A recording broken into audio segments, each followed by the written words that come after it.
enough to know that how my day was. That's really all I care about. Wow. Oh man, we're live. Yeah. That's my bad. I'm glad you only care about your day.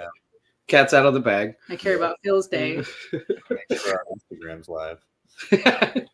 Hey everybody, and welcome again here to another episode of the Wish You Were Beer Show. If you're unfamiliar with us, this is a show that we do every Thursday night, 8 p.m. Eastern. It's live. We don't pre-record it. Sometimes that works in our favor. Most of the time it works against my favor. Terrible idea. I don't know who thought of it. Phil, I think you literally thought Phil, of it was you.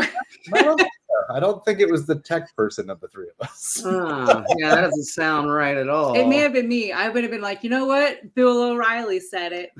We'll go live. It may have been me. And This is just because I didn't want to have to edit. That's literally all it was. That's how lazy you are. I don't want to edit and work. Well, I'd rather just be live. I'd rather push a button, go live, and then be done with it. I'm proud of you every week that you push the button. You went live on Instagram. Did you push that button? I hope so. God, it has a check mark next to it, so I think that means it's great. working. We're doing good. All right. Yeah, look at us. Look at us. Again, if you're unfamiliar with this weekly beer show, we like all things beer and hanging out with folks that like beer as well, whether they're in the industry, if they're beer adjacent. Come hang out with us every Thursday as we do this and have a different beer. If you have social media, like I'm sure most of you do, all of our handles are down at the bottom of the page there. So you can follow us on TikTok until Congress gets rid of it. You can follow us on Instagram. We do have a Twitter or X account. We don't spend as much time there, but we do post some things there. Up at the top, though, the more important piece is our website, thewishyouwerebeershow.com. So if you get a chance, swing through there. You can check out all of our old past episodes. You can find some beer blogs. You can find a beautiful merch store Beautiful that merch. has some branded material. Check such this as bad boy out. Tiffany is wearing currently. If you like the show and want to support it, that's probably one of the easiest ways other than following along with us. Buy a shirt. You can buy us a beer. You can send us a beer. I don't care. Just let's have a beer. Damn it. Big fan of beers. What do you think when TikTok gets sold to some stupid American company? What do you think they're going to call it? Tack Talk. I feel like they're out of ideas. They're just like, oh, it's close. They're going to call it toe. The name, or what do you think? Instead of tic-tac-toe, I mean, technically, TikTok-toe, it's going to be toe. Just formerly toe. known as TikTok. Tic-tac-toe. I think really in all honesty, if it's owned by ByteDance and they have to sell it, they'll no longer have the patent on it. I think you can just call it TikTok.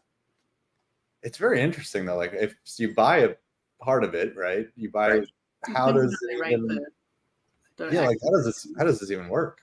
Yeah, I mean it's got to be an asset purchase agreement in some capacity. So they're going to set up parameters for it, and then I don't know what the hell I'm going to do for 4 hours at night if it goes away. Okay. Oh, it ain't going anywhere. Not according to that gentleman who posted on Instagram about it. That was my favorite.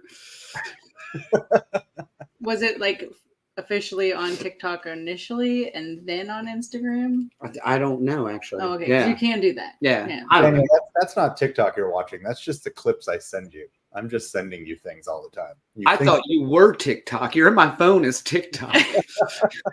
How do you have your own app? I apologize. I'm rude. Our names are down at the bottom there, but it's 2024. I'm Daniel. Hey, rude. How are you? And that is, oh, fuck yourself. Proof that I'm a good dad day. out there somewhere. It's going to be a great show. Phil, you have a good day. You're laying down dad jokes. Like, you doing okay? I don't know. I don't think so anymore. I don't think so anymore. If you're unfamiliar, Phil has recently moved to Miami. So he is went from one tropical paradise to a different tropical paradise, which is nice. Yeah, the air is different down here, so I don't know what's happening. Yeah, I mean, it's humid. I just keep hearing woo woo everywhere I go, and I can't figure out where Mr. Worldwide is. So I keep looking, but he's here somewhere. He's got to be around somewhere. Now, have you breweried up a little bit? I mean, it's been a week since we talked. Have you gone anywhere? Tried anything new? I honestly, I'm still settling in. I'm settling into a new job, settling into new life. And I want to say I looked to see if there's a brewery. I'm in Miami Beach. Yeah. And it's really funny because like I came from St. Martin, which was like the tiniest little island, and I was like, I can't wait to get off this island so I can like go and drive and go other places. And now I'm on South Beach, and I never leave South Beach. So, I don't know what's going on with me. I never crossed the bridge, but I got to do it at some point, and next week I'll do it.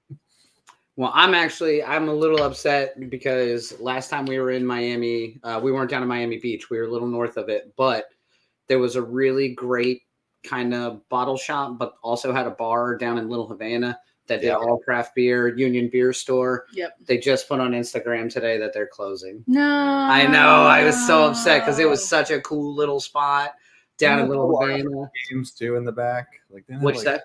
Didn't have like little arcade games. It had a couple little arcade games, but it also was a huge like WWE inspired. So there was all these old wrestling action and they figures. Constantly had wrestling on the TV. Yeah, they played old wrestling on all the TVs. Oh, I wonder why they're closing. I agree. I mean, it was packed like the 2 times that we were there. Yeah. But it was cool. They had a couple of little small fridges where you could buy one-offs or you could put your own 4-packs together. They also had like 8 beers on draft at any given time. And because of where they're at, they had a ton of tripping animals. They had a ton of unbranded, like all the folks in the area. Yeah. But yeah, we cannot afford it. Again, it is in Miami. You can butt it though. Yeah, you can butt it, but you can't buy it. Andrew, I'm sorry. I'm so sorry. That's why they had to sell. Too many people were butting. True story. Well, yeah. I know you're still settling in. I'm looking forward to when you kind of start getting out there and going around a little bit and kind of see what you stumble upon. I think it's going to be fun. Yeah, for sure. That being said, we are doing a real show tonight. And by that, I mean, we do have a brewery that's coming on with us. We all have the same beer. So when Phil was in St. Martin, it was really hard to illegally ship him beer. But now he's in Miami. Good Lord, I've shipped so much illegal shit through Miami. Nothing liquid, but you know what I mean. What is it? You know what I'm talking about. Now, is that when you were butting it? Yeah. Oh yeah. 100%. No, but I'm excited because now it's actually much easier for us to kind of share beers with each other and have some of the same beers on the show so we can talk about it a little bit. And tonight's going to be fun. We do have San Francisco Brewing Company on with us tonight. We are doing a Hazy IPA from them called Karl with K. But we're going to have them on here shortly. I just wanted to put that information out there before we also tell you that we're playing Kahoot tonight with a guest. So I know it's what everybody lives for. So if you go to kahoot.it or if you have the Kahoot app, there's the game pin number down there at the bottom. So go ahead and grab that. Go ahead and start putting in your team name. Think of something clever that has to do with creative. Fog, San Francisco, beer. California, beer. Really, it's a wide open. 305. Just go all over the place. Just go nuts, man. Yeah, Mr. Worldwide. Just really whatever you want to do is fine. So take the time now, follow the pin, put in your team name, make your team name. And just remember with Kahoot, it's not always about the right answer, but it's about the right answer the fastest. Yep. Don't overthink it. Don't spend all your time. No, I hope I get it. Don't be that person. Make a decision. Yeah. There's no prizes. So really don't stress yourself out too much. Maybe there will be a prize this time. Oh. Who knows? Yeah, because we don't talk about this show before it happens. So fuck, there might be a surprise. It's a surprise for me as well. A surprise prize. Yay. Yay. Okay.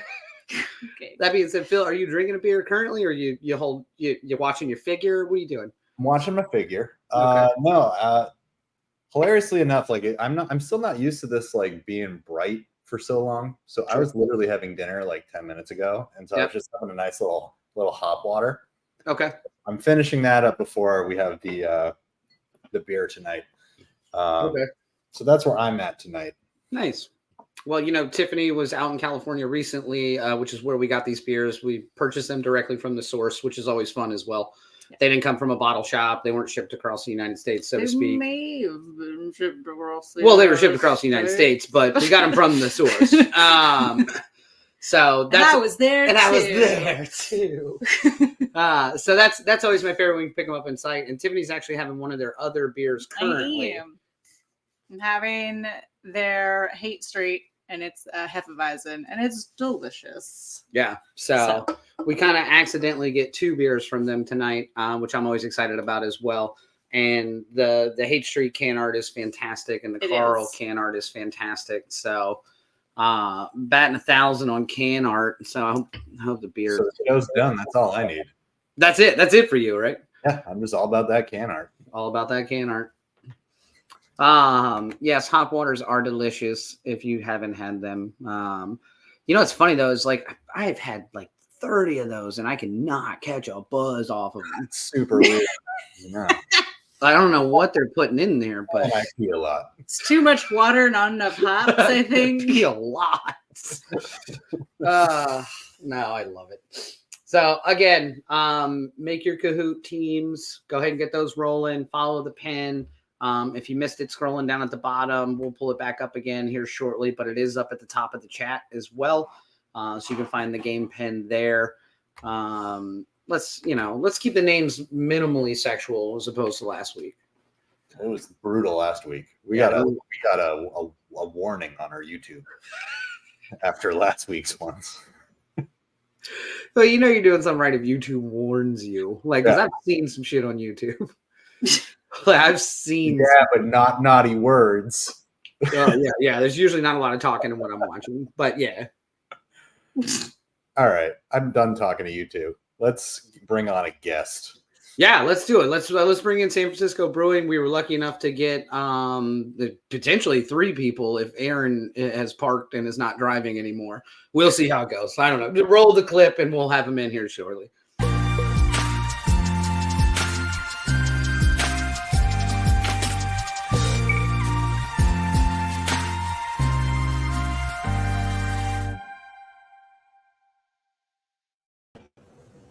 Appropriate shirts and all. Look at you sons of bitches. I love it. Hello. How's it going? It is going well. How are you guys? Very well, very well. Doing well. I love it. So cheers. Yes. Josh and Justin, will you introduce yourself and tell us kind of what you do within the brewery or who you are within the brewery? Sure thing. For sure. My name's Josh. Founded the company in 2012. I'm not going to give you kind of all my background because that will give away some of the questions that you guys are going to be judging on or doing your app on. So anyway, started the brewery in 2012 as a gypsy brewer, a contract brewer in the political terms, not gypsies. Contract brewing, and did that for about 6 years. And then landed in this beautiful building that we're in now, which is Ghirardelli Square here in San Francisco. So the famous chocolate factory was here in the 60s, 50s, and left here in like the 60s, 70s. And we opened this place in 2018, and we survived COVID, and we've been here. And I was lucky enough to get Justin here right when we were in the middle of construction. To come on board as the head of brewing operations and master brewer. So I'll let Justin talk about himself. Nice. Yeah, so I guess around 16, many of my friends started getting fake IDs and got into drinking. Mickey's was my go-to. Mickey's. Yep, for sure. And just kind of figured out around then that, like, why buy this shit when I can make my own, So I told my dad, I know what I want to do for the rest of my life, and I want to be a brewer. And he's like, I thought you were a Giants fan. What the hell? Why do you want to move to Milwaukee? So I was at a party with my parents, I think when I was around 17, and Dan Gordon, the founder of Gordon Beers, was there. And I just got to talking beer with him, and he was like blown away that I had brewed so many times at such a young age. And I got his number, kept pestering him for a job. Around 18, I got a job sweeping the floors. 20 years later, I worked my way up to the top of that company. I was director of brewing operations for the last 9 years prior to joining forces here with Josh. That's awesome. Wow. Yeah, that's killer. Congrats. Oh, thanks. That's quite a feat. But yeah, I mean, obviously you're qualified. But long time in the industry, that's for sure. Yeah. Well, let's not get out of hand. We haven't tried the beer I'm yet. drinking. I think I'll be the hef judge is- of The qualifying. hef is good. The hef, I can vouch for the hef, and I did have at least one beverage while sitting there. Yes. At And least one. we actually have a third guest with us. And Josh, this is your brother, correct? Yes, this is my older brother. Some people think I'm the older one somehow. I'm taller and better looking. Aaron's pretty handsome. He's pretty handsome. I don't know. Yeah, I know who Aaron is. Yeah, so my older brother by 20 months, but he's been along for the ride. We call him the head of bootlegging. Yes, and the head of bootlegging always needs to go and do self-care. So I'm having a manicure and pedicure today. That's what I was just thinking. I was like, he's either on a private fucking jet or he's getting. I will never expect you again if you're getting. I'm on a private jet in my massage chair. You know, it takes a lot of work keeping Josh and Justin in line, and it's Thursday. I need a little stress break. So you know, had a little manicure pedicure, and I'm gonna go drink beers afterwards. No, I'm so jealous. I was just looking at my nails earlier, being like, I gotta go. You know, beer work is dirty work, man. You know, moving all those bags, all the sacks. You know, cleaning out the match time. I assume all the other guys at the brewery are the ones doing that. Real talk. I've moved a grain bag at least once. Into his mouth. That's the only thing he does, like this. Yeah. Me and Josh have been together for many decades. And we live near each other in the city, you know. So we've been close brothers since we were born and since Josh came into the world. But you know, Josh has always been on this mission to make beer ever since back in the day when we were young dodos with no idea of what we were doing at all. And it's drastically changed. It always sucks when you realize you're just an old dodo now. You're like, well, I mean, we did some shit, but man, man, God. Everything hurts. Everything hurts. Yeah. Aaron was one of my testers when I was a home brewer. So yeah, my career out of college was home brewing. Spent a little time in a production brewery at my college, and I was a home brewer. And the funny part is that, you know, as my home brewing progressed, all my friends would be like, hey, I got a graduation. I have a birthday. I'm getting married. Make me some home brew. And I had a 15-gallon all-grain system. I don't know. Are you guys home brewers? Tiffany, you guys are? We have attempted a couple times, but we have a standing rule. You can go ahead. Yeah, you know, I'm opposite of you, Justin, where why would I try and make something when I can buy my favorite? Yeah. You know, so it's like.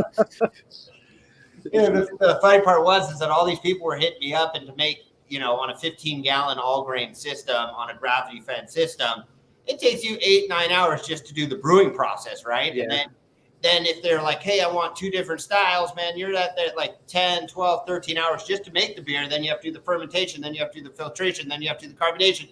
And then you had to put it in kegs. So I did bottles for about a hot second. And then all of a sudden I was like, I can put a kegerator in my house with kegs. So I got the corny kegs, the old soda canisters, that the pop tops that you can fill up with the beer, carbonate, force carbonate it, just like kind of what we do here. And then, you know, like I said, a couple friends opened some bars, and you're supposed to have a license in California, Oregon, Washington. You can be a home brewer and put your beer on draft. Here in California, the Brewers Association has pushed that. So anyways, long story short, that my beer was in somewhere and it was selling so well that my buddy was like, hey, man, I got to kick your stuff off, man. You guys are getting too popular here. You got to go get your license. And so I went through the whole process with California and the TTB, which is the federal government regulatory body, got my licenses, and then I got into contract brewing. But really, I was in the tech industry. If you want to really know, my background was selling software for guys like Salesforce and other big juggernauts here in San Francisco, the Bay Area. And I was actually delivering beer on my lunch breaks. So as I was on my lunch, I'd go to a warehouse, grab some kegs, throw it in my car, go deliver it, and then bring it over. And then people would be like, that was a long lunch. I was like, yeah, it was just down the street. You know, I was there for a couple hours. So needless to say, I could not give all my energy to both at the same time. My wife was nice enough to let me go to a job that, contract brewer, just selling beer out there on the street, delivering it myself. No income, no insurance for 4 or 5 years.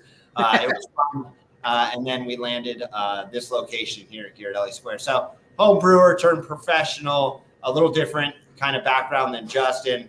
But he's got me by, I did business administration in college. He did viticulture in college. So he's got a technical background and I got the sales background. So it's a good little mix of the technical, where he's got the brain for the brewing. My beer was good, but not at his scale. Like, the stuff sometimes goes over my head. Back in the day, I'd be like, oh yeah, sure. And I'd just like nod like I understood what he was saying, when really I didn't understand what he was saying in the very beginning. But now I'm on the brew deck. We're a lean, mean machine here. We do about 2,200 barrels a year out of a 10-barrel system. So every time a tank, like today's a great example. We were canning and brewing at the same time with 3 people. So we're canning beer for Costco. We sell in Costco. We're one of a few independents here in the Bay Area that actually are in Costco. It took me about 3 years to get in there. It's gone really well for us. But our brewery is so small. We're a 10-barrel brew house here. And so we literally have to juggle brewing, canning, filtering, cleaning a tank. We actually were cleaning a tank while we were brewing, while we were canning. So, and there's only 3 of us down here, 2 full-time and me, kind of juggling. We have a full restaurant here as well. So we have a whole, right above us, we have a full restaurant, full bar. Tonight is cornhole night. So we have a cornhole tournament tonight here for the locals of the Marina District, where we are located here in San Francisco. So now, are y'all able to self-distribute where you're at, or do you have to go through a distributor? So California is it's not as hard as the East Coast with the whole 3-tier system, but with our particular here, we sell through our distributorship. That my brother in the manicure chair, he runs the distribution ship for the beer that comes out of this specific location. We contract brew today still at another location that we sell because this brewery doesn't have the capacity for what our needs are outside. So we sell most of this beer that's here is all sold right across to where you guys were up there, where you can grab the cans to go and you can, come in and grab a pint. So it's all really here, but it's not as convoluted as, the 3-tier states in the East Coast, where you can't even go to a grocery store. You have to go to the specific alcohol place to go buy it. Every time I see that, I'm like, this is the most ridiculous thing. Like, I should be able to go to the grocery store and buy whatever the hell I want. And you would think that money allows for that, but yeah, every state is a little crazier. Yeah, but we brew, and like I said, this is a small operation. It's about our brewing operation around 3,000 square feet, and the restaurant's around 6,000 square feet, and we have about a 4,000 square foot outdoor beer garden with live music on the weekends. It's fun. Like I said, we activate it with like the cornhole. I think we have 6 different cornhole stations out there tonight. So always doing fun stuff here. Yeah, absolutely, man. I dig it. Yeah, and it's a great space. I sat outside for a little while because I brought beautiful weather with me to San Francisco. Like, it wasn't foggy at all. I was like, you're welcome. So sat outside on the patio for a little while, and then I was like, all right, now I'm cold. So then we had to go sit inside.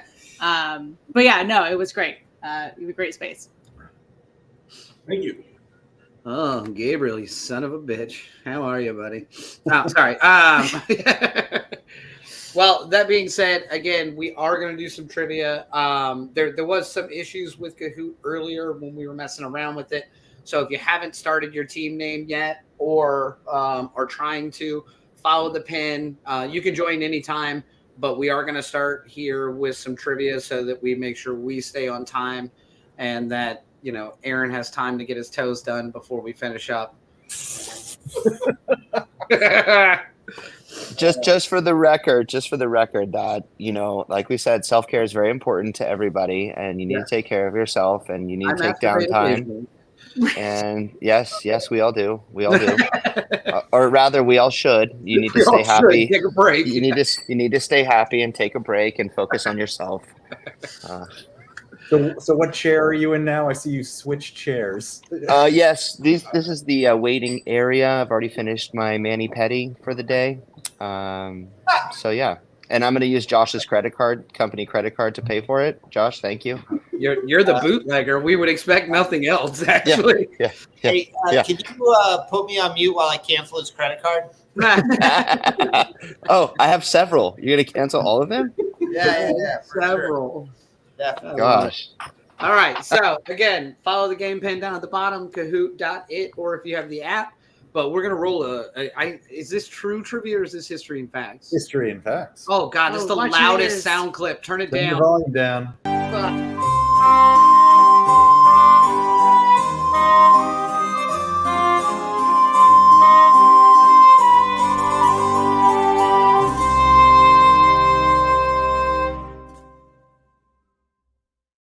Just Why is it still so loud? It's so painful every time. I love it. There's too much. Didn't I already tell you I'm lazy? There's too much work to I go in. have to turn the edit volume it. And God forbid I do any work for this fucking show. No. All right. So again, we are going to play some trivia that is geared towards our guest here on the show tonight, which is San Francisco Brewing. If you didn't catch the earlier portion of the show, we are doing their Hazy IPA named Karl. We will crack that beer here shortly and start to get into that. But for now, we're going to play trivia. So, again, you can log in anytime if you haven't already. Luckily, there's 2 middle school names and 1 relevant one to the guest. I appreciate y'all as always. With Kahoot, it's not about getting the right answer alone. It's about being the first to get the right answer, the fastest to get the right answer. So go with your gut. Let's talk a little bit about things and see who knows anything about anything, because I wrote it and I don't. Here we go. God, I'm the worst at this game. I always forget there's like a bullshit intro to this every time. Karl Maloney over. I hate that so much. All right, so here's the first question. San Francisco Brewing Company opened its doors in what year? And if you were paying attention early in the game, Josh already gave us this answer. Sort of. I mean, he did. Yeah. Yeah, but is anyone listening? That's the big question. And Yeah, no one was listening. Absolutely. Well, at least I mean, one a person majority wasn't. of people were listening. Technically. there we go. Yeah. Now, and Josh, correct me if I'm wrong. So this may be a fault of my own. 2012 was the start of it, but you didn't open your doors in the actual brewery till 2018, correct? Yes. 2012 was the start of the company, Right. but we had some iterations here and there. If I told you about our first establishment, it was at a food hall on Market Street near Castro. That was the size of a 5x5 little beer thing. It was horrendous, and somehow I convinced the owners of Ghirardelli Square. I brought them over there. I said, "Look what I'm doing. I want 12,000 square feet and build a brewery from scratch." Yeah, of course. Yeah, so there is some truth to that. I gotta ask, how did you get this name? It seems like it should have already been taken at that point. We've had a company on in our area that's Virginia Beer Company, and we're like, how the hell did no one have that yet? Yeah, that's a long story, but I'll make it very short. No, if you look at the history on Wikipedia on San Francisco Brewing Co., it's been around over 100 years. It's fallen out from being a San Francisco beverage corporation, San Francisco distribution. It used to be a contract brewery in San Francisco, which is amazing back in the 30s and 40s. Actual San Francisco Brewing Company was down by the Transamerica building, the big pyramid building in San Francisco. And it actually has a plaque on the wall that it was one of the first brew pubs in the 80s in the country. It has a historic plaque that it was there from like 1983 to 2010. Anyways, long story short is that the name just happened to be open on the US PTO and free and clear and right place, right time. People say I'm lucky. I don't know. Yeah, no, It sounds like I dig it. it. Yeah. But it's been around. If you do the Wikipedia, it's been around over 100 years plus. Just the brand, it has changed from ownership to ownership. Yeah, and that's super cool though.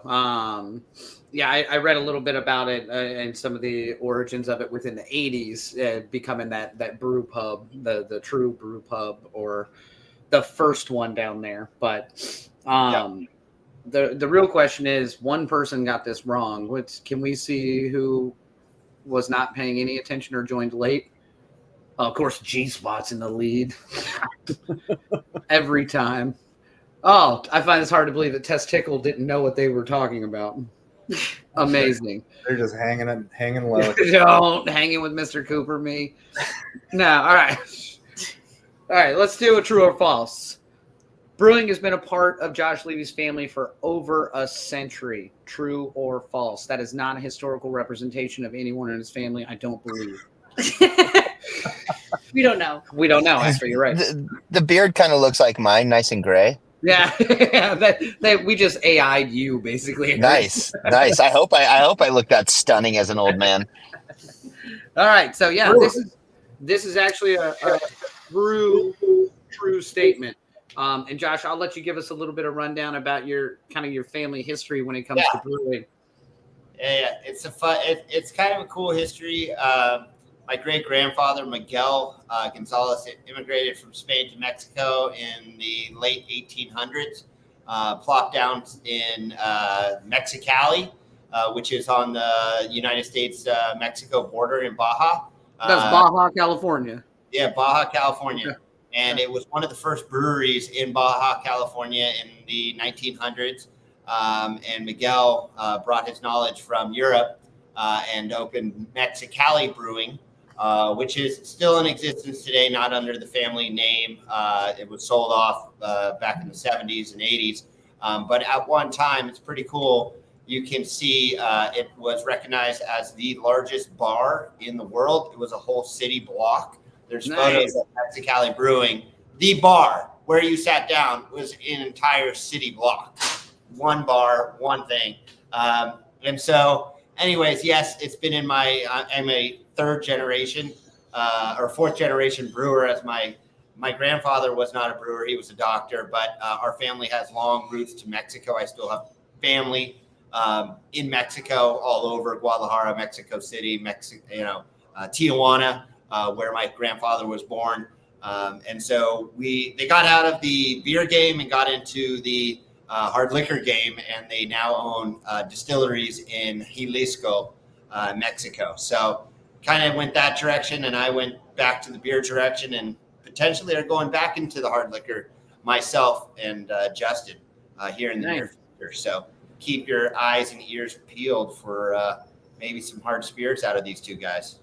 I dig it. Awesome. Oh, And it's unfortunate that your grandfather went into the medical field. I'm sure he was shunned for his shame that he brought onto the family. He was the only one that left Mexico. All the other brothers and sisters stayed in Mexico, and he stayed here in the Bay Area. Why I'm here today is because my grandfather stayed here in the Bay Area. I'm born and raised right down by the airport that you guys fly in and out of, SFO. I'm raised about 10 minutes. Justin, born and raised here locally in the Bay Area as well. So that's why we got city roots and Bay Area roots. That's kind of, why we're so passionate about this project and future projects.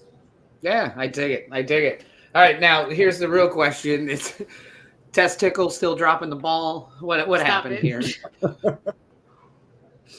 Testicle still slightly above Nicole, though, which is right where she likes him. Got him. Stop it. Got him. All right, let's get to the next question. So Karl is the name for the fog in San Francisco. What movie does this name originate from? Is it Real Big Fish, Scarface, American History X, or Grease? Grease is a movie that was made so it was I want to say it was like a musical kind of Sure thing. It wasn't named after Grease 2? I believe that was the more popular version. Naturally, yeah. This one's taking everyone a while. Oh, there we go. Yeah, I was going to say it took a minute. The correct answer is not Grease. Wait, it's marked twice. Yeah, I know. I was making a joke, but it was not Grease. Well, it is Real Big Fish, and now not Real Big Fish.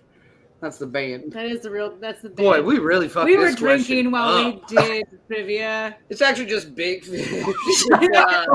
Real Big Fish is a ska band from the 90s, early 2000s. I know. I was like, And that is not what Karl is named after. I guarantee that.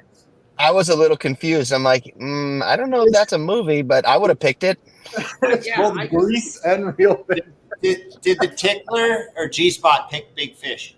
God, I want Test Tickle to get this one right. Test Tickle. Just because I'm That's losing. Tickle and the Big Fish. Let's see where everyone's at. G-Spot's on the answer sheet. Oh, don't say G Spot's on fire. G-Spot got it. It always does. So now, granted, you guys are born and raised in that area, in the Bay Area. Do you have any actual background on Karl? Do you know where he originates from? So, go for it. You can talk about it. I honestly don't know how factual this is, but my understanding from that movie, the Real Big Fish, Real Big Fish. I love it.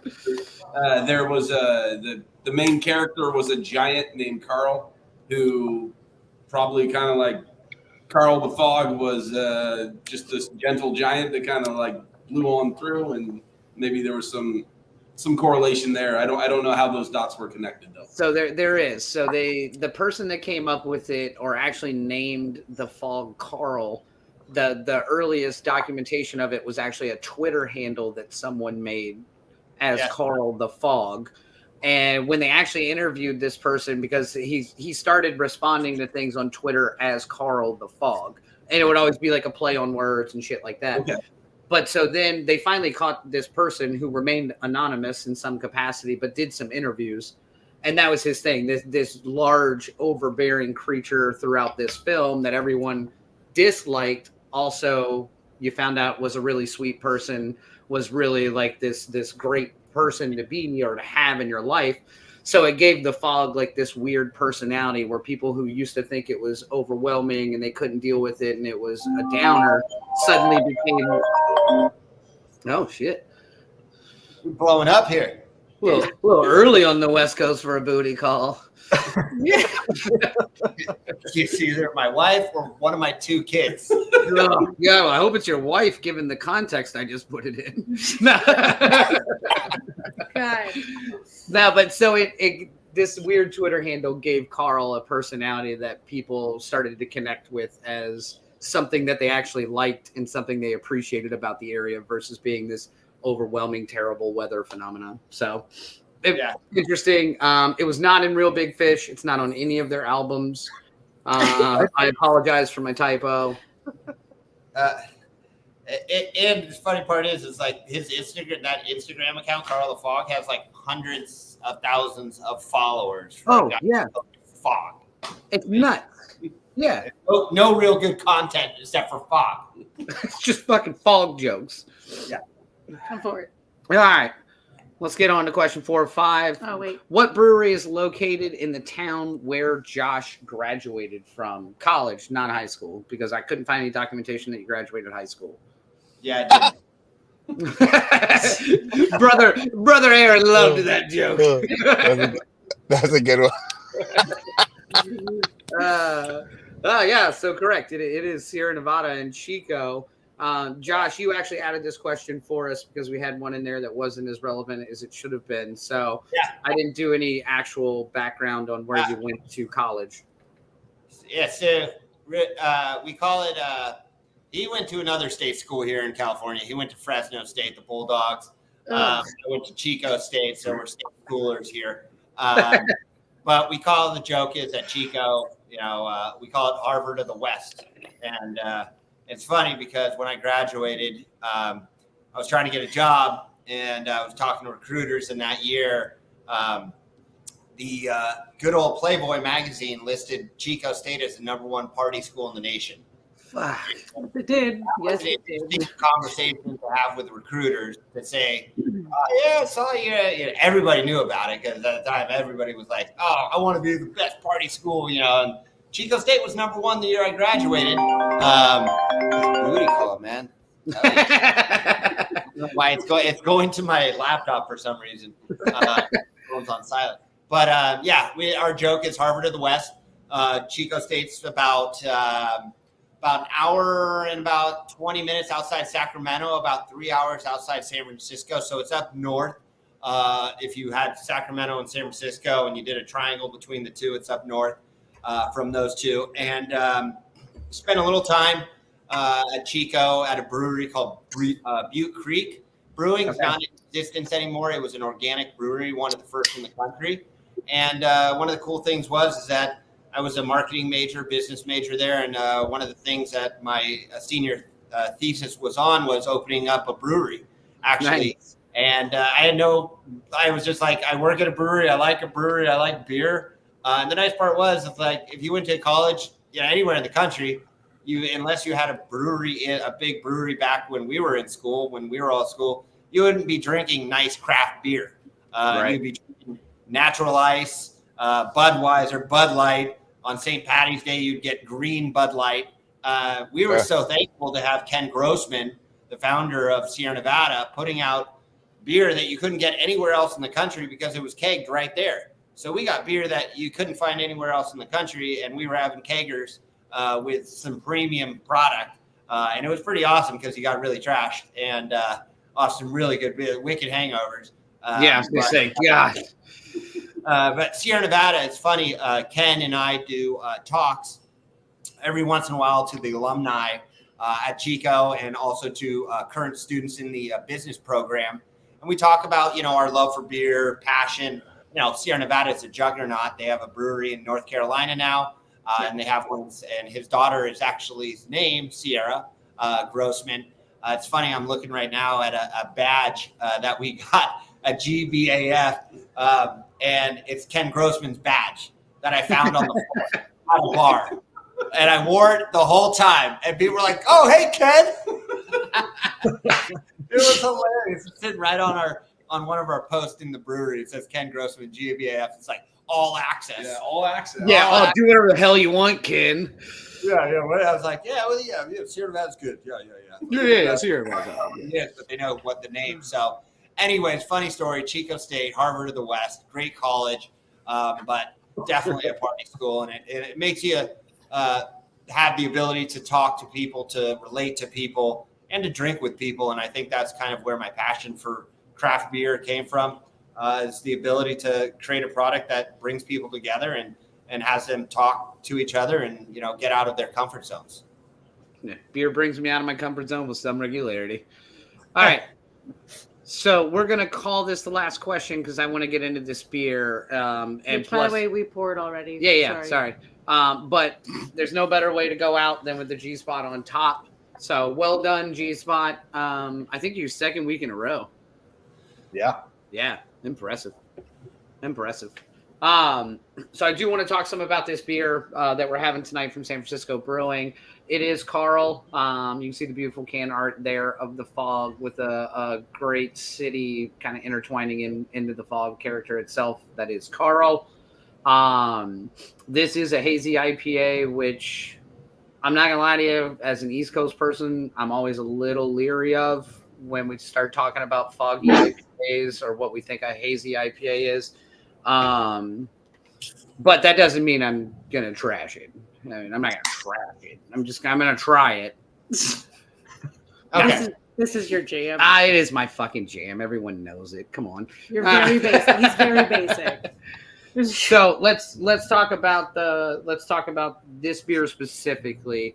Obviously, we got a little background on Karl there. I love the can art. And Justin, you're obviously going to be able to give me more information on this beer than anybody. Tell me the makeup of this beer, kind of what's involved in it, what kind of hops you've got in it, XYZ. Awesome. So we've pretty much, as everyone else in the industry has inverted every part of the brewing process to make it hazy. So starting out with the grist bill, 50% of it is composed of malted wheat and malted oats. We used a little bit of flaked oats as well. The other half is just pale malt. The other thing that we do that's kind of unique here is we actually have a yeast propagator, and we've been growing a this hazy yeast for it's about a year and a half now. So we've used this on 160 consecutive tanks, bacteria free. Nice. We've grown this yeast at near freezing. So we've mutated the yeast cells to stay in suspension so that it keeps it hazy. As far as hopping, it's not that bitter. We really only add hops to the roll pull, and dry hop it with Vic Secret, Mosaic, Citra, and Simcoe. So it's hit pretty heavy with hops. Yep. Yeah, perfect. And like we've talked about it on the show for a long time. Hazy's are a beautiful brewery product because of how quick you can turn them around, how quick you can get them out of the tanks and move on to something else versus some of your different processes. I'm interested the yeast propagator. Like, give me a little more about that. I mean, obviously, you're growing your own yeast and using your own yeast. Where does that start? So where does one I got a yeast propagator, throw some bread in there. Yeah, let me throw this in. So Justin's brewery that he was running, Gordon Beers. Yeah. At the time he left, what was the number size brewery in the country? We were the 13th largest brewery. 13th largest brewery in the country. That says something. Obviously, all the juggernauts that are out there. His tanks, his prop size there. What, you had a 600 barrel and a 300 barrel prop? 300 was the largest. Yeah, 300 barrel propagator, not tank to ferment in. Yeah, prop. So and then so like we are propagating's been done for quite some time in the method that we use in Germany. Dan Gordon was trained at Weinstefan in Germany, and we were the sole lager brewery for quite some time, and we took a lot of his German techniques and started propagating yeast there. Experimented with quite a few different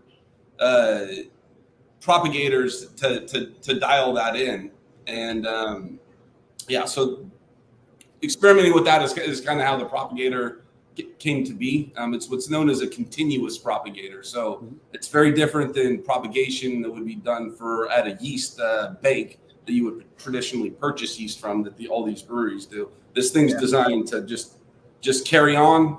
We look at it often under a microscope. We analyze it. We make sure that it's bacteria free and do everything that we can to keep it healthy. And literally what that translates to is we don't care about the beer. We care about the prop, and when you do that, you make great beer. So absolutely. We just care about the yeast health. The way it works is when you make sugar in the brewing process and you add oxygen continuously, the yeast will continue making more and more yeast cells. When you take away the oxygen, they then start fermenting beer. So we're able to keep this yeast strain rolling. Unlike anything that I've ever done in my career, propagation has always been, use it a few times, get the next strain going. This particular time, and Hazy's just really flipped the whole industry on its head. Yeah. I've intentionally tried to mutate the cells and intentionally tried to grow them at such a cold temperature that they're able to actually grow at near freezing. And what that translates to ultimately in the final product is the yeast cells don't fall to the bottom of the can. It stays consistently hazy, even traveling to the East Coast. So, Phil, let's do a beer. Let's see that. Nice. Yeah, there you go. There you go. All right. There you go. It's got a nice little haze. And and we are on batch number 150 out of our propagator. 160. 160. Right now. Yeah. So every time, and hazy yeast doesn't go like California ale yeast, that ales like West Coast IPAs and blondes. Those you can use that 10 times, 11 times, 12 times. You can go tank to tank. Hazies we found with this yeast that we use from Oregon or Washington was 3 batches, and then it started to fall out and slow down. We just brewed a hazy today, and it's going to hit high Kreuzen, which is the peak of fermentation, within 10 to 12 hours because the yeast is so happy and so ready for sugar and it's ready to get out of hibernation. It's at 6 degrees Celsius and it's ready to get to what we do our fermentation at. It's 18 to 20 degrees Celsius for the first half. But you come in the next morning and the whole floor is full and it's a top cropper. So it just blows off the top everywhere. It's done a week's worth of fermentation in 12 hours. Like, can't clean that up. No. So it's funny because, like I said, we stuffed these tanks and every time, like yesterday we were doing we did 4 filtration day yesterday, 3 ambers and 1 blonde. And we're now have 4 open tanks on this side. We're super stoked. And now I'm like, clean. We're going to brew. And then we clean. And it's funny, people in the brewing industry are always like, oh, brewing's so sexy and awesome. I'm like, we clean like probably 85, 90% of the time. At least glorified cleaners. Glorified cleaners. But we also get to drink our own product and be able to share it with our friends and family and the rest of the public. So I think that's a really important thing that we like to, talk about is our love and passion for what we do. The brewing industry was hit hard and during COVID, and especially here in California, we were hit even more extreme. The regulations and rules were a lot harder here, especially over in Phil in Florida. You weren't there at the time. You were over in St. Parts sitting on the beach with a pina colada. But anyways, the brewing industry, like I said, it's changing. It's fun to see the evolution of what I got into in 2012. He got into it way before I did. He saw the evolution. We're seeing, a little paradigm shift now.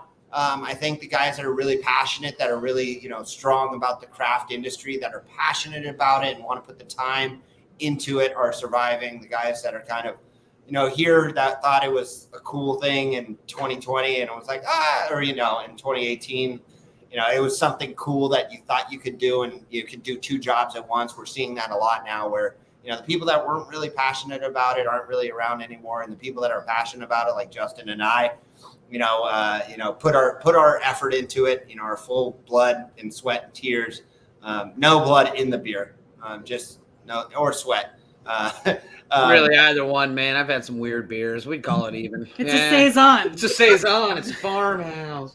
Yeah. But our DE filter came from Virginia, from a farm. We use a Italian filter. Funny story. It came from a farmhouse brewery back in 2018. They're like, why do you have a filter when you have unfiltered beer and you're a Belgium style farmhouse brewery? They're like, we don't know. I was like, okay, I'll take it off your hands. Yeah, I'll take it at a low price.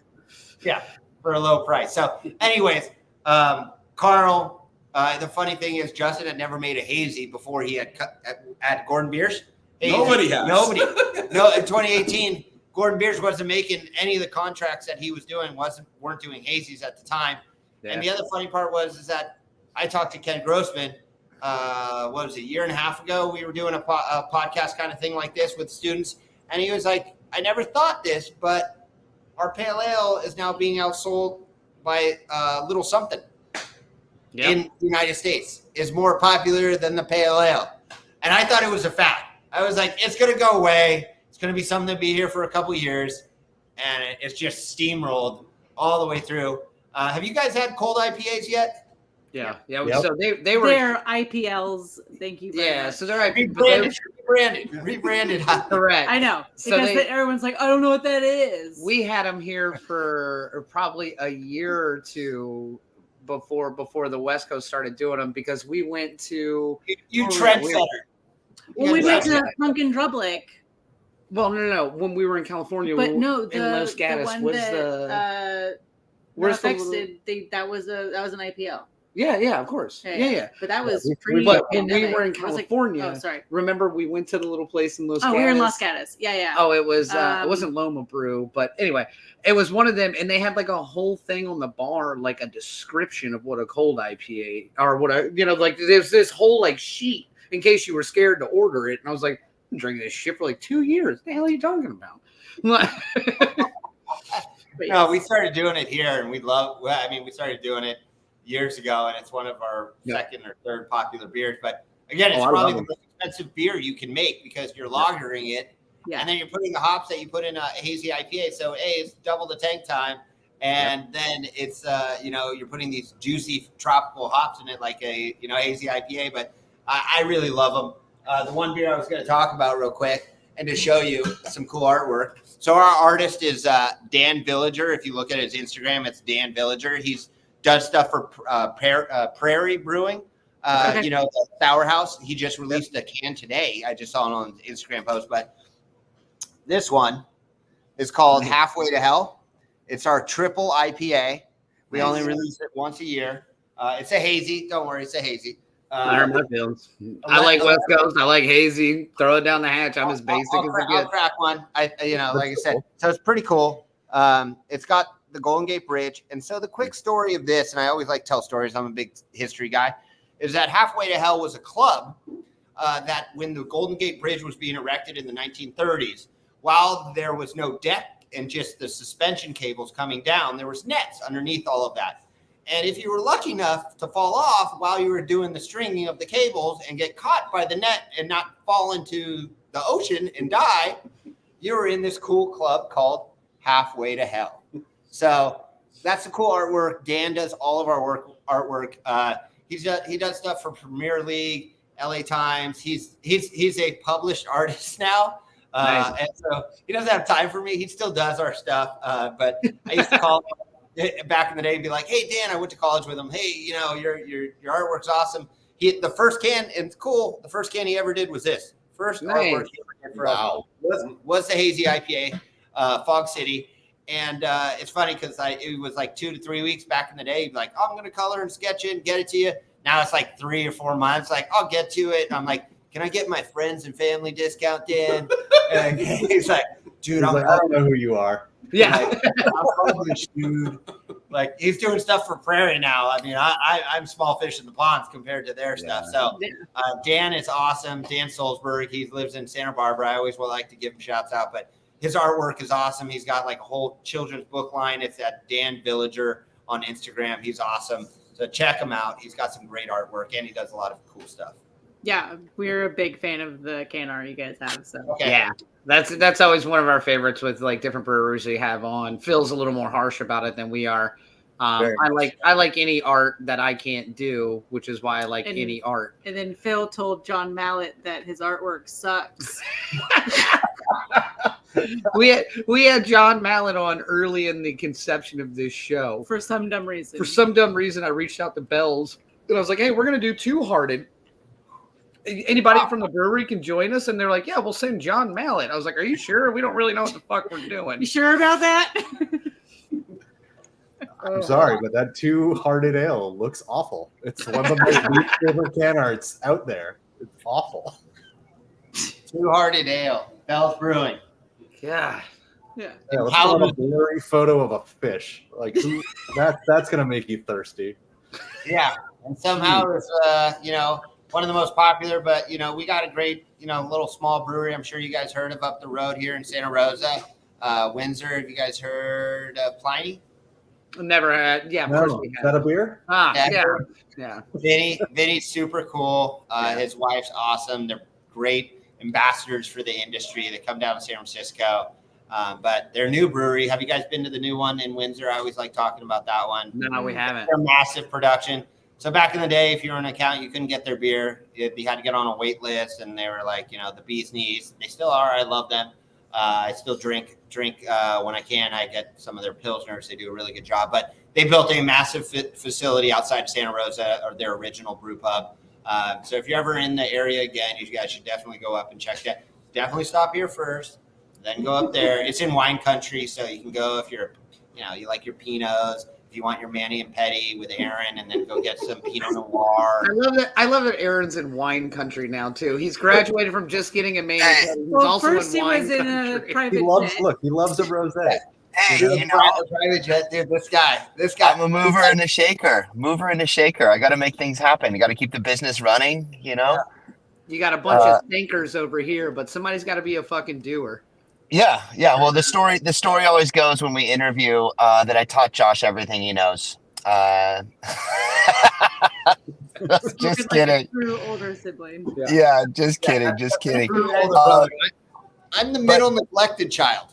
I will say I will say that if you do come down to the brewery and meet us, we do have a full kitchen, literally the double pizza oven, this Italian insane pizza oven that took us several years to get dialed in. We have it nailed.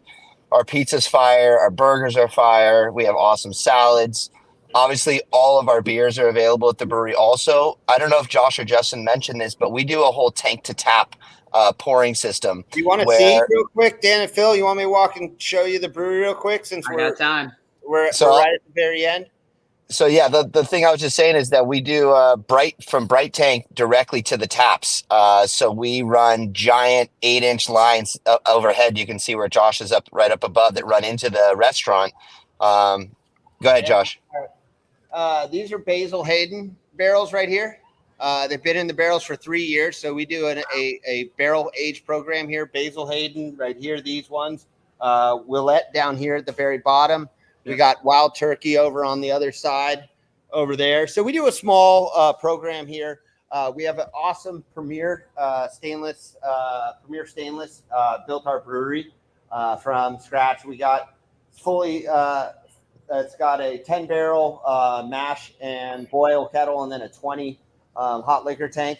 And then we'll come over here. This is something really cool I like to show people. Is it the ladder? It's got Is it the ladder? We're just wrapping up the brew day here. Yeah. So, yeah. No, not the ladder. The floor. The floor. There's tiles right here from all of the people who built our project. We gave them a tile. So those architects and the engineers and the tradesmen can come back and show their family this is something we did. This floor is from Germany. So here's us in the cellar right now, but this floor is from Germany. Russian River has it. Allagash has it. Three Weavers have it. The only reason why we were able to get this floor in here, you can't buy the tile. You have to buy the installers from Germany as well to come. And the reason why, and the tiles are like this thick, they're like literally 3 inches thick. You can't buy them unless you buy the installers to come with it. But Russian River was doing their brewery at the same time, and we were lucky enough to go, hey, since you're already coming out here on the same shipping container, can we get our 3,000 square feet? And they did 50,000 square feet at Russian River of this tile, and we did 3,000 square feet. And it was funny because they were here 2 weeks?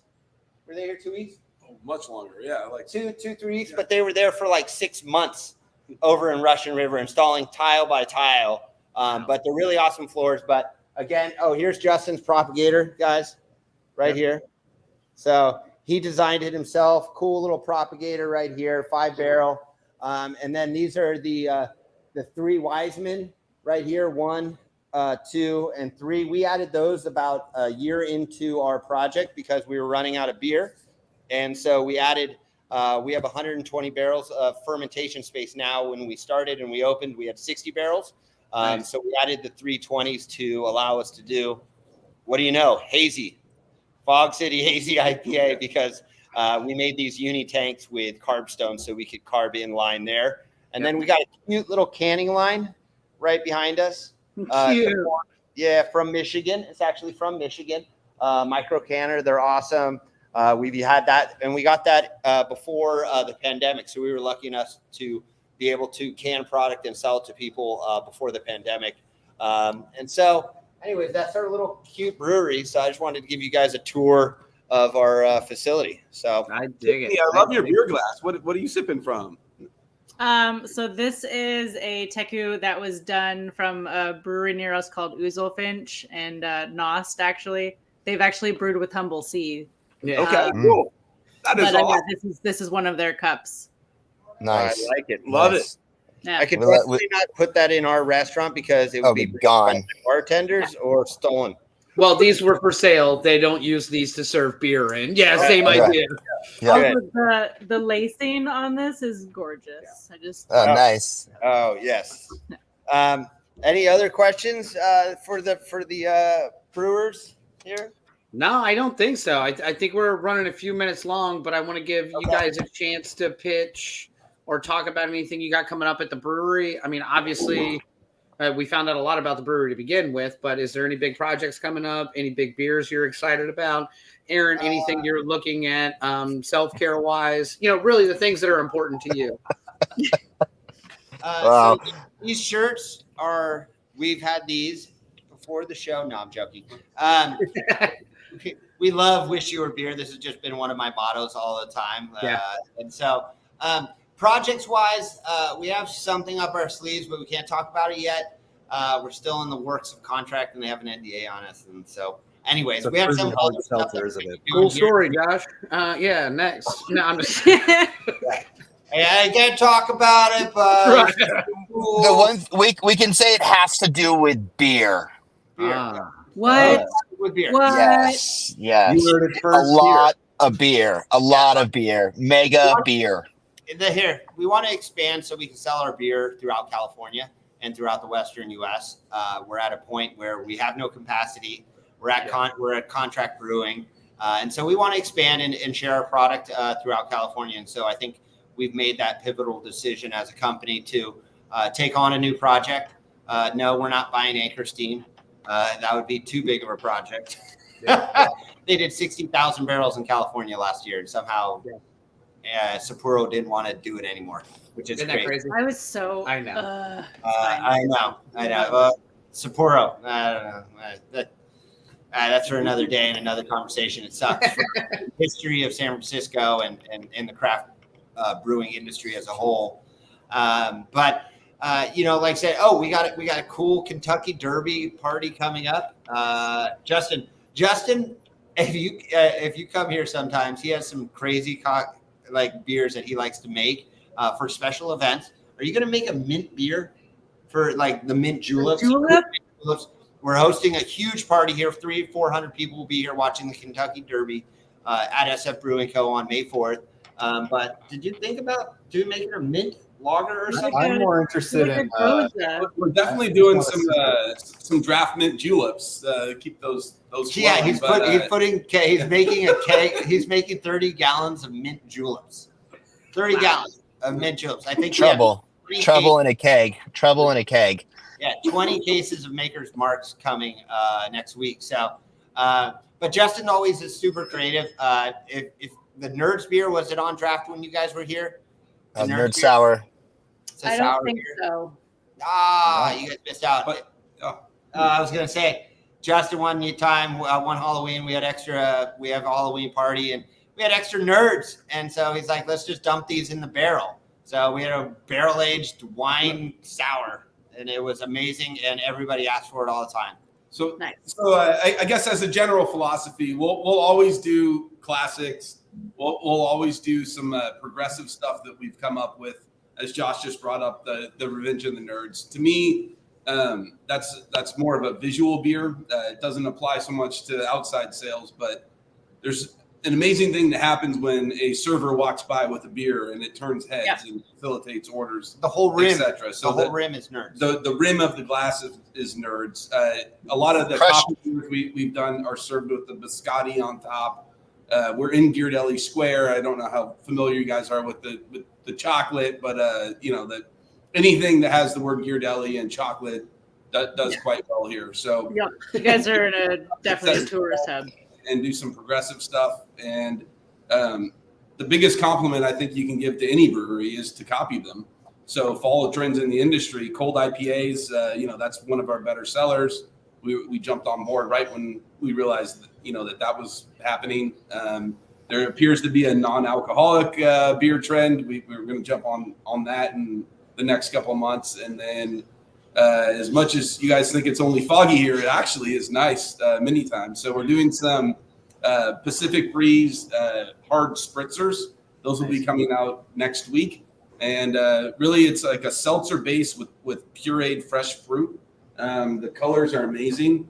Yeah. If you give me a moment, I'll show you a photo. Yeah, Justin, I give him free reign sometimes, and it's sometimes I come back and I'm like, so what's it? He's like, check this out. I got 5 different spritzers we're gonna do. And it looks beautiful. And I'm like, our bartenders, there you go, show. So they'll be we're gonna launch these next week. We got raspberry, we got blackberry, we got green apple, we got peach, and we got mango. So those I know they're going to turn heads in the beer garden for sure. Yeah. Oh, yeah, People are 100%. definitely going to order those. Yeah. Yes. You know, it's like the time Justin showed up to the brewery with like 6 boxes of Buddha hand fruit. I don't know if you know this fruit, but it literally looks like a hand. Yeah. Yeah. And me and Josh are like, "What the fuck did you buy, dude?" And he's like, "Oh man, I bought Buddha's hand at the farmer's market." And we're like, "How much did you spend?" "I don't know." What are you gonna make with it?" "I'm gonna make a sour." And Justin made a Buddha's hand sour. It was ridiculous. It was insanely good. I guess he has one of those credit cards. Well, yeah, too. we'll constantly. He does. Oh, and one last plug for the Kentucky Derby party. We are going to have a special guest appearance by a mini horse. Sebastian. Sebastian is going to be there. Not like somebody dressed up. They're bringing A real baby horse. a horse, mini horse in the beer garden, and like So we'll have a petting zoo. yeah, petting zoo. I was like, "What are you guys doing?" They're like, "Oh, we want a miniature horse." I'm like, "Somebody can dress up like a horse, you know, like one of the horse costumes you see on Amazon."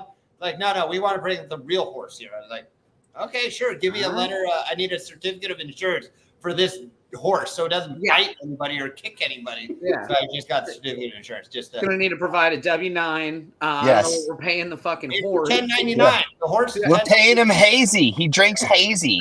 $10.99. You don't want to keep little Sebastian. Yeah. Drunk mini horse in the courtyard at Ghirardelli. It's gonna be classic. Just makes me I think of guarantee old somebody's school. gonna try to jump on this horse. Oh yeah.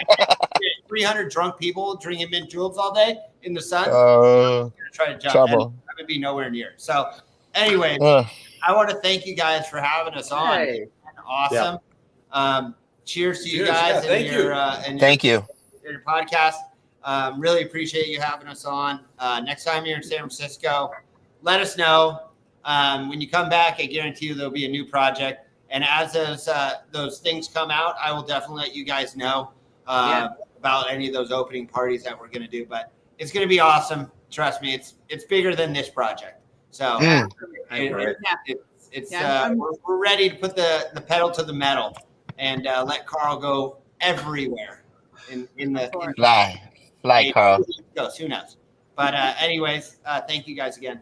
Yeah. Appreciate it. Thank you. Thank you. Cheers. Thank you. All right. Good man. Enjoy the night. Thank you. I love it. Yes. Awesome. It's always my favorite. I still just like talking to beer people all the time. Yeah, especially ones who have just great stories and Yeah. such a long history of beer. I love that his grandfather was like, "I got to get away from these beer people," and he was like, "I'm gonna make beer." Yep. It's so true. Listen, I know we ran long. We are going to do a show next week. This is fantastic. Yeah. Just real quick, it's a great hazy. And after talking with Justin, I don't doubt for a second that he makes a shit ton of other great beer. If you're working with a propagator to that scale, coming from where he came from, like that boy don't make a bad beer. I guarantee you that. But the Hefeweizen that I had before this was freaking phenomenal, and the beers that I had while I was sitting there were also very good. always upsetting. Yeah. I hate having good beers. Like I just, It's really It's the worst. It's the worst part about doing the show. let's have Topo Chico on here like next week or something. Just do like a crap seltzer.